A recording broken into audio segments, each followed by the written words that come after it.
Hello everyone, welcome to Sri Ram's IS YouTube channel. This is your mentor Arzu Kakkar. I hope you all are doing well, things are fine at your place. With this, let's begin with today's lecture जहाँ पर हम cover करेंगे ये articles that are in news. See, we take all the topics but patience is the key.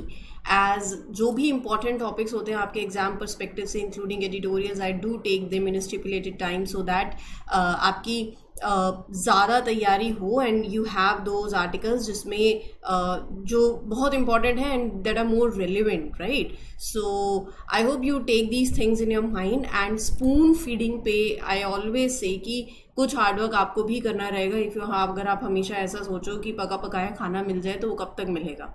थोड़ा तो खुद भी बनाना आना चाहिए ना. सो हार्डवर्क आपको करनी है. Guidance I am providing and I am giving these articles और जिनकी मैं बेस्ट ऑफ डिटेल्ड में एनालिसिस करती हूँ ताकि आपको हेल्प मिले और आपकी प्रिपरेशन के अंदर आपको ये नहीं लगे कि ये आर्टिकल जब मैंने किया तो इसमें कोई भी कमी रह गई. हम हर एक आर्टिकल की 365 डिग्री अप्रोच लेते हैं जिसमें उसका हर एक पर्सपेक्टिव कवर कर लेते हैं. ठीक है, इसी अप्रोच के साथ ये सेशन होते हैं. So let's begin with the articles. Session अच्छा लगता है तो please mark your attendance by liking the lecture. Share किया करो with your friends also those who are preparing for the upcoming exam and या you can subscribe to the channel as well.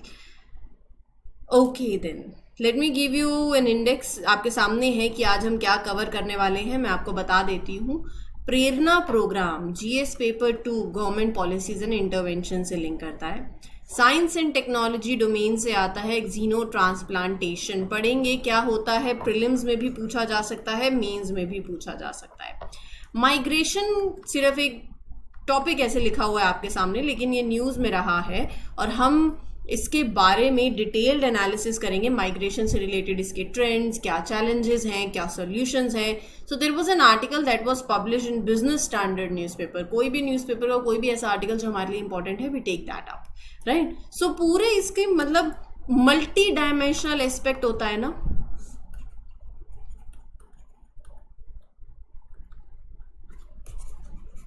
वो cover करेंगे everything right within the country, migration to other countries, what are the challenges that are lying within it and what can be the possible solutions, what challenges migrants face, what are the positive aspect of it, negative outcome of it, everything, importance of it, obstacles to it, what is the need for a policy centered. Basically there is a need if there is, तो उसके बारे में बात करेंगे. तो ये आप अपने जीएस पेपर 1 से लिंक कर सकते हो, इंडियन सोसाइटी से लिंक कर सकते हो, सोशल एम्पावरमेंट से लिंक कर सकते हो, डाइवर्सिटी जब हम बात करते हैं पॉपुलेशन और एसोसिएटेड इशूज से आर्टिकल लिंक कर सकते हो. तो बहुत से डोमेन्स के अंदर ये फॉल करता है. Memory of the world program कैसा प्रोग्राम है, why it is in news, I talk about it. Armoured sailfin catfish, इसके कॉन्टेक्स्ट में ये यूपीएससी आपसे प्रीलिम्स में सवाल पूछ सकती है कि क्या ये इन्वेजिव फिश है, स्पीशीज है, एंड इससे सारी जुड़ी हुई बातें. क्योंकि अगर आप प्रीवियस ईयर पेपर्स देखोगे तो आपको पता चलेगा यूपीएससी ऐसे सवाल पूछ लेती है. चलिए तो शुरू करते हैं with the first article. Just give me a minute. हाँ जी, Ramcharitmanas. Recently, Ramcharitmanas, Panchatantra and हृदयालोक Lochana.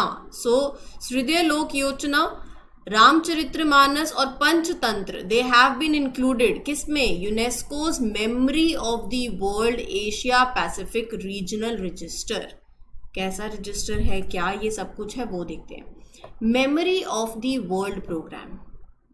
It is a part of an international initiative launched by UNESCO in 1992 to safeguard the documentary heritage of humanity. मतलब देखो, राइटिंग्स होती हैं, उनको भी important writings होती हैं, उनको भी सेफगार्ड करना ज़रूरी है. So memory of the world program ऐसा लगाओ, एक ऐसा program like a guardian for important documents, for important books all over the world. जैसे UNESCO helps to protect special places, ancient ruins, natural wonders through their World Heritage Convention, है ना, वह हमने पढ़ा हुआ है. तो वैसे ही it also wants to safeguard important writings, important documents that are part of our human history. सो ये जो प्रोग्राम है, it aims to do 3 main things. It aims to recognise significant documentary heritage.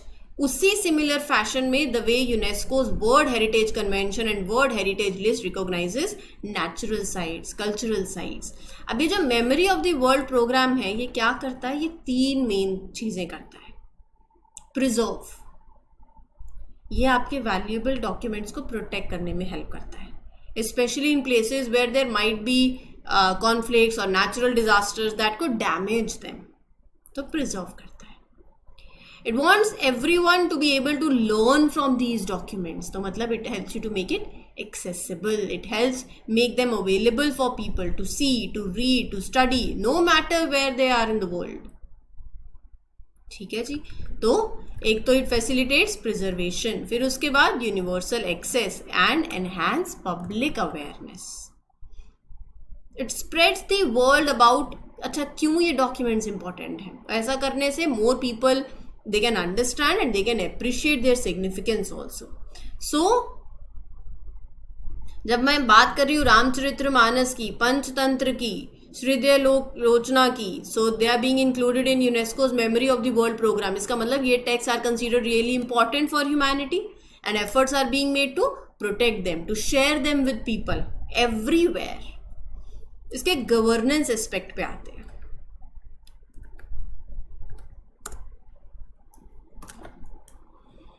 ये इंपॉर्टेंट आर्टिकल है, यहाँ से सवाल पूछे जा सकते हैं. Governance. International advisory committee is the main body जो कि रिस्पॉन्सिबल है for advising UNESCO on the planning and implementation of this programme as a whole. So it advises, it give advice to UNESCO. पहले तो ये ध्यान में रखना. इस कमेटी के अंदर देयर आर 14 मेंबर्स जो कि personal, they are serving in a personal capacity and they are appointed by director general of UNESCO and chosen for their authority in the field of documentary heritage. Right. So 14 members होते हैं इस community के and they are chosen because they are really knowledgeable, respected in the world of preserving those important documents. So here UNESCO is planning and making decisions about the program and they help UNESCO in planning and making those decisions. Right. Now nomination, जब मैं बात कर रही हूँ इस programme के लिए, nomination कैसे होता है? सिमिलर टू लाइक अगर आप किसी को अवार्ड के लिए किसी का नाम सजेस्ट कर रहे हो, so there is a process ना, उसी प्रोसेस की तरह होता है. क्या होता है? Every 2 years UNESCO asks the call for nominations and inscriptions on Asia Pacific Register is made every 2 years. Normally जो nominations होते हैं they will be in the even number years, right? So हर 2 साल बाद UNESCO asks people to suggest those important documents or books जो उन्हें लगता है कि they are super important and they should be protected. ठीक है, I'm sorry. So इंडिया से ये 3 जो है, पहला है रामचरितमानस, ये इंक्लूड हुआ है, written by Tulsidas 16th century के अंदर इन अवधी डायलेक्ट. प्राइमरीली जो Awadhi that is mostly spoken in places जैसे प्रयागराज, अयोध्या, लखनऊ. सो रामचरितमानस सबको बताइए.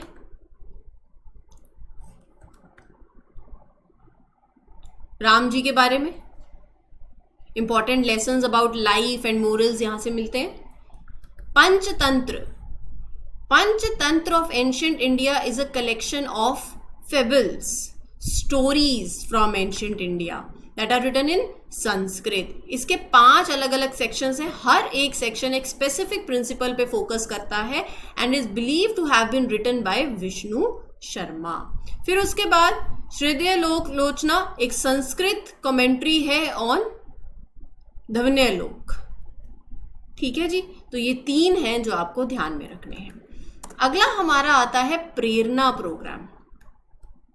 प्रेरणा एक स्पेशल प्रोग्राम है that is design to help people learn in a different way, in an exciting way. Right, just give me a minute.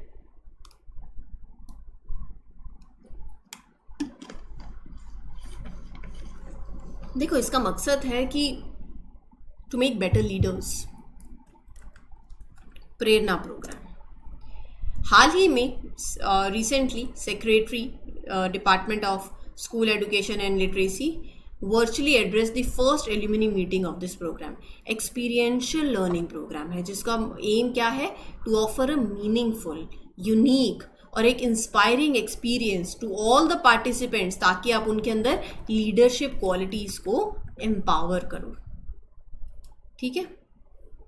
Help them to become great leaders while also teaching them the important values. So यहाँ पर every week it is driven by strong commitment to integrate the principles of Indian education system and the philosophy of value based education.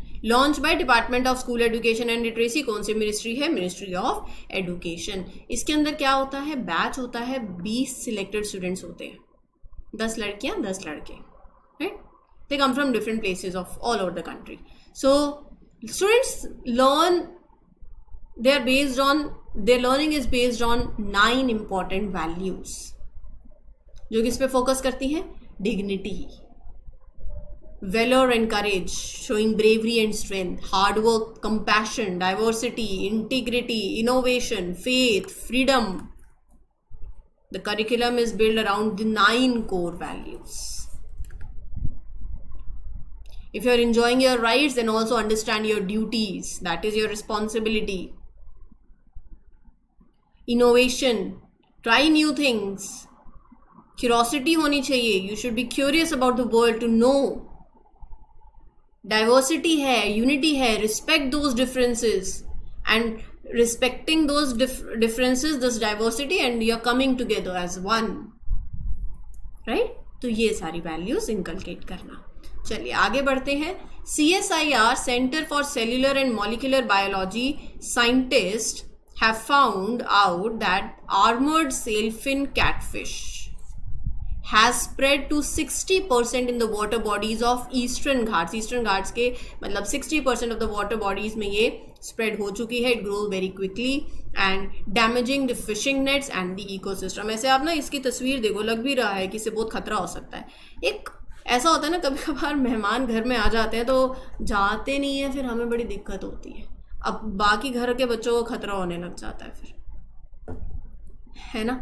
वो वैसे ही एक term use होती है उनके लिए, invasive. तो ये जो स्पीशीज इन्वेजिव होती है ना, आई और फिर जब आ गई तो ऐसे बसी कि बाकियों के लिए खतरा बन गई, ये वो वाली होती है, right. It is also called as devil fish भी बोलते हैं इसको ये एक इन्वेजिव स्पीशीज है. बहुत ही टफ. आप इसको देखो, इसकी शक्ल देखो, it's really tough. It can survive on various types of food. It can even lie in water with low oxygen. It can move on land using it strong fins. पहले तो ये आ गई, लोग ले गए इसको अपने यूनिक अपीयरेंस की वजह से. इसके पास एबिलिटी है to clean that algae from tanks and aquariums. लेकिन अब फिर क्या हुआ? It is spreading too much और एनवायरमेंट को हार्म कर रही है, फिशिंग एक्टिविटीज को डिस्टर्ब कर रही है by damaging the nets. Invasive है ना, it's not native to the area, तो नेचुरल बैलेंस अपसेट हो रहा है. ठीक है जी, तो इसकी बात हम कर रहे हैं. कॉमनली रेफर टू एज रक्षियर और रक्षियर डेविल फिश. रक्षियर और devil fish scientifically known as pterygoplichthys. एक इन्वेजिव स्पीशीज है, ऑक्सीजन डिप्राइव कंडीशन में भी रह सकती है, डाइवर्स डाइट है इसकी. It can navigate on land as well using it powerful fins. अभी out of 14 species that are listed as invasive by NBA of India, national biodiversity authorities, 6 introduce solely for the ornamental fish trade. 14 में से 6 जो introduce करी गई थी वो सिर्फ और सिर्फ ऑर्नामेंटल फिश ट्रेड के लिए लाई गई थी.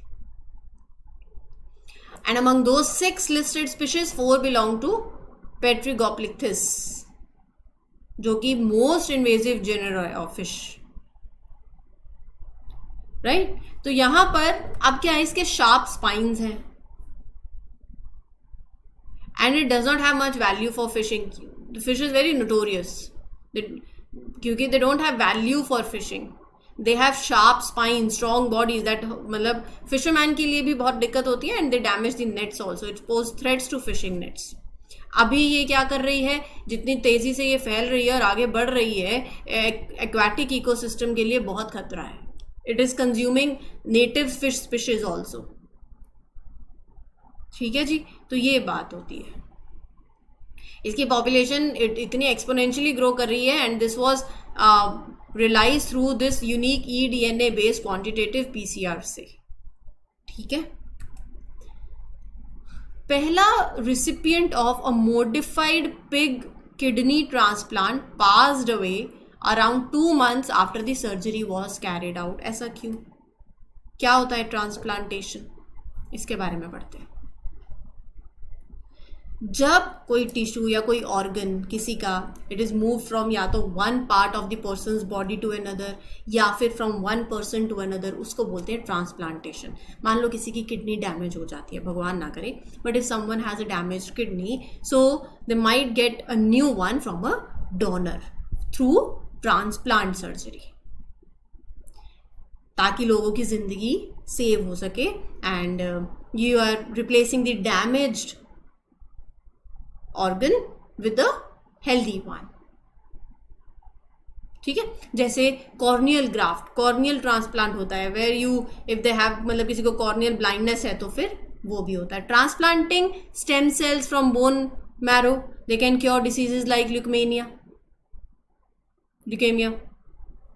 ह्यूमन ट्रांसप्लांटेशन पिछले 50 सालों में it has become quite successful, क्योंकि किसी को एक नई जिंदगी दे देना, एक चांस देना, it's a hope to many people for their severe health issues.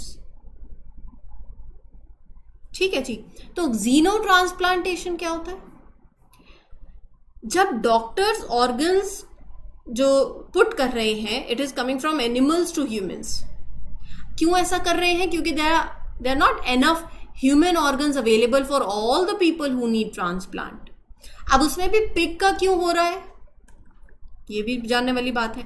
तो transplantation of non human tissues और organs into the human recipients हो गया जीनो ट्रांसप्लांटेशन.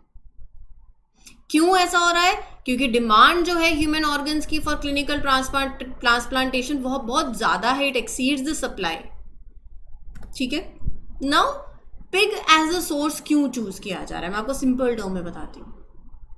क्योंकि pigs have a lot of babies and at once and they grow very fast, so it is पहला तो easier to get organs from them. और उनकी जो body है ना, they are similar in size and functions to humans, तो organs एक good match कर जाता है. तीसरा, there is a low risk of pigs passing disease to humans through transplantation. And fourth one, scientists can use genetic engineering to make pigs organs that are less likely to be rejected by the human body. ठीक है. तो pigs relatively large, little size and short maturation period, size and psychological similarity है to humans, low risk of zoonosis, infectious disease जो transmit हो वो भी कम है. genetic engineering technique से you can produce the organs, right, that are resistant to rejection. तो जिसको जो that are resistant to rejection मतलब immunosuppressive therapy. इम्यूनोसप्रेसिव थेरेपी क्या होता है? जब किसी का ट्रांसप्लांट होता है, when someone gets a transplant, their body might think कि एक न्यू ऑर्गन है और एक फॉरेन इन्वेडर है और फिर आप you will try to attack it. Immunosuppressive therapy एक ऐसा ट्रीटमेंट होता है जिसके चलते you are using medicine to quiet down this reaction, ताकि बॉडी जो है उस न्यू ऑर्गन को हार्म नहीं करे. So you are lowering the body's immune response. बोला है आप ज़्यादा एग्रेसिव नहीं होना, यू नॉट हर्ट, ताकि आप उस नए मेंबर को हर्ट नहीं करो, ऐसा. ठीक है जी. चलिए आगे बढ़ते हैं and let's have a look over the. Just a minute. ये तो वी हैव डन.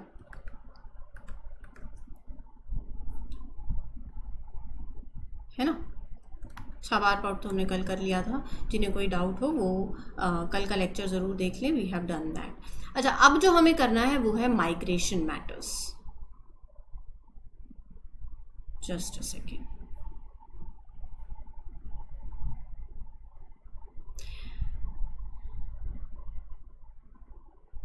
माइग्रेशन के trends,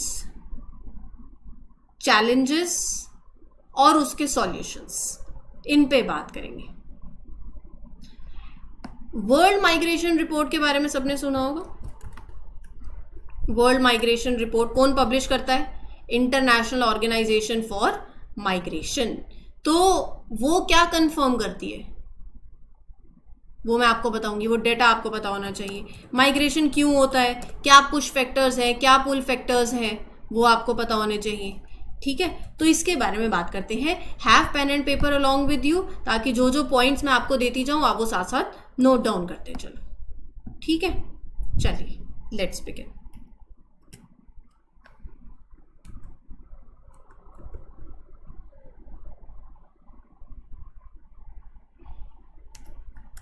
Just a second.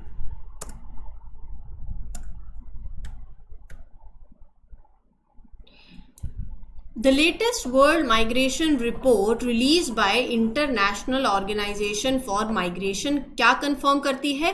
Migration from India to UAE, US, Saudi Arabia ranks among the top 10 country to country migration corridors.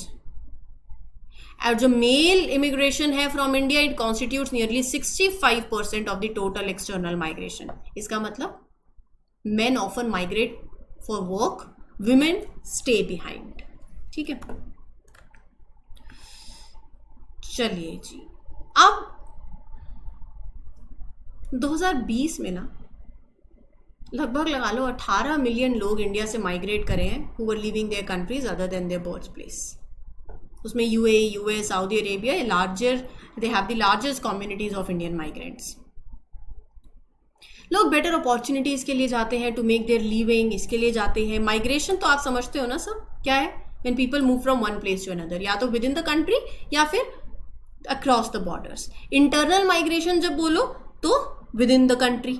External migration outside the country, Gulf countries में जा रहे हैं, US जा रहे हैं, tech jobs के लिए जा रहे हैं, कंस्ट्रक्शन वर्क के लिए जा रहे हैं। फिर एक होती है forced migration.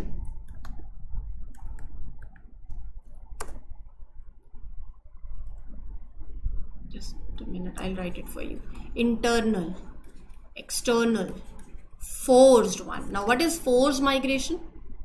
People have to leave their homes because of war, persecution, natural disaster, right? और एक होती है voluntary migration, when people choose to move, चाहे जॉब अपॉर्चुनिटीज के लिए, एक बेटर लाइफ के लिए। फिर एक होती है टेम्परेरी माइग्रेशन, जैसे सीजनल फार्म वर्क के लिए। फिर एक होती है रिवर्स माइग्रेशन, राइट? एक आउट माइग्रेशन, जब हम बात करते हैं कि लोग वाइब्रेंट विलेज प्रोग्राम के बारे में हमने बात की थी कि आप वहां से लोग आ रहे हैं। एंड रिवर्स माइग्रेशन का मतलब ऐसे होता है कि when people return to their original home, वापस जा रहे हैं after living somewhere else for a while. देखो, माइग्रेशन को जब समझ लेते हैं ना तो सरकार के लिए बहुत सही हो जाता है to make better policies and programmes. Migration के क्या क्या कारण हो सकते हैं? इकोनॉमिक फैक्टर, इसको साइड रखते हैं। पहला तो सिंपली मुझे समझ आता है कि इकोनॉमिक फैक्टर, महाराष्ट्र का किसान इतनी क्रॉप्स नहीं उगा पा रहा बिकॉज ऑफ ड्रोट, तो वो जाएगा to cities like Mumbai, Pune for jobs in construction और सर्विसेज और any other factor. Push factor इसके चलते गया। एक होता है पुल फैक्टर, जो अट्रैक्ट कर रहा है अपनी तरफ। क्या हम नई जगह पर जा रहे हो for a software job, for a better पे, फॉर अपॉर्चुनिटीज, वो है पुल फैक्टर। फिर उसके बाद सोशल कल्चरल भी हो सकते हैं, शादी हो गई है ना, आपने अपने फैमिली मेंबर के साथ या अपने स्पाउस के साथ, people have to move, marriage and family, social network के चलते पीपल हैव टू मूव। एक होता है कल्चरल फैक्टर के चलते, they go to places where their culture and traditions are respected and preserved. Political factor भी हो सकता है, war, persecution, people might leave their Holmes.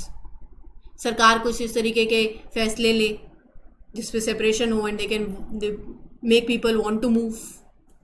Environmental factor हो सकता है, बड़े बड़े डैम्स और रिवर लिंकिंग प्रोजेक्ट के चलते लोगों को अपने घर छोड़ने पड़ जाते हैं। फ्लड्स, ड्रॉट्स के चलते वैसे ही लोगों को अपने घर छोड़ने पड़ जाते हैं, जॉब्स छूट जाती हैं, फिर एक बेटर कंडीशन के लिए वो जाते हैं। इस माइग्रेशन के क्या इम्पैक्ट होते हैं? इसके इम्पैक्ट देखो, पॉजिटिव भी होता है, नेगेटिव भी होता है, दोनों पता होने चाहिए आपको। पॉजिटिव ग्रोथ से क्या, पॉजिटिव इम्पैक्ट क्या है? इकोनॉमिक ग्रोथ होगी, you will send money back home, अगर आप बाहर जा रहे हो तो रेमिटेंसेस। सोशल इम्पैक्ट, नई आइडियाज, नई टेक्नोलॉजीज आप सीखोगे, you will promote things like family planning, education, cultural diversity आएगी, you will bring in different languages, traditions, creativity होगी, क्वालिटी ऑफ लाइफ अच्छी होगी, इनोवेशन होगी, फ्लेक्सिबिलिटी होगी, सप्लाई एंड डिमांड में migration helps to balance supply and demand for workers. Negative impact क्या होगा? Over crowding, environmental impact पड़ गया, पॉल्यूशन, सिटीज में माइग्रेट कर रहे हो, it will help to many people in the cities, they will face problems, uneven distribution होगा age and skill का, डेमोग्राफिक इम्पैक्ट होगा, सोशल टेंशन होंगी, डिस्क्रिमिनेशन और हो सकता है, फैमिली सेपरेशन हो सकता है, इमोशनल डिस्ट्रेस हो सकता है। ठीक है, अब माइग्रेशन के चैलेंजेस क्या हैं जो हमने पढ़े, इसी को कुल मिला के अगर आप देखो तो many migrant workers don't have access to safety equipments, proper healthcare at work, मतलब there can be lack of social security. Write down these points. State provided benefits का access आपको limited हो सकता है, you might get difficulty in accessing those supplies. Affordable housing में दिक्कत होगी। Covid के टाइम पे बहुत से माइग्रेंट वर्कर्स ने अपनी जॉब छोड़नी पड़ी उनको, and they couldn't get essential services, अपनी ज़िंदगी बहुत दिक्कत से जी फिर उस टाइम पे। एक्सप्लॉयटेशन और डिस्क्रिमिनेशन भी हो सकता है, you can abuse at work, there can be instances of violence also. फिर क्या कर सकते हैं?